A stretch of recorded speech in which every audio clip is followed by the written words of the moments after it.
Hello guys, what's up? So I'm back again for another tutorial video.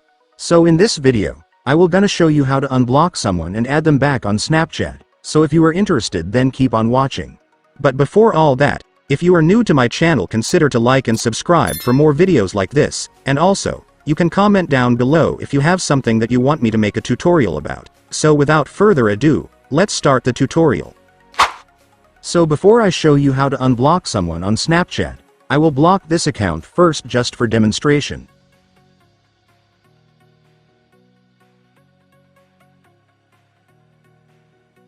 And there you go guys, as you can see, I have blocked the account. So now that the account has been blocked, I will now show you how to unblock it.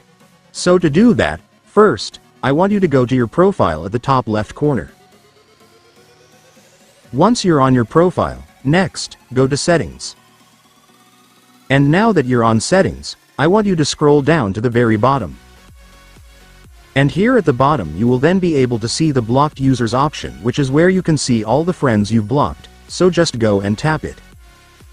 And after that, you will now see all the accounts that you've blocked, so just find the one that you want to unblock. Though in my case, I only have one since this is the only account that I've blocked. So to unblock the account, you just need to tap the X button. And then Snapchat will ask you for confirmation if you really want to unblock it, so just tap the Yes button to completely unblock the account. And after that, the account will now be unblocked. So now that you've unblocked the account, you can now add them again. So to do that, just tap this Add Friend icon at the top. And then you can now search for their account username. Make sure that the username you will enter here is correct to be able to find them.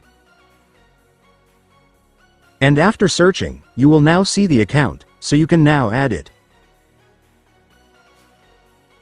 And after that, you just need to wait for that person to accept your friend request, and then you will be friends on Snapchat again. And so that's just how you do it guys. Now that you've watched this video, you can now do it yourself. So that concludes our tutorial video for today. I hope it helped you. Thanks for watching. Goodbye.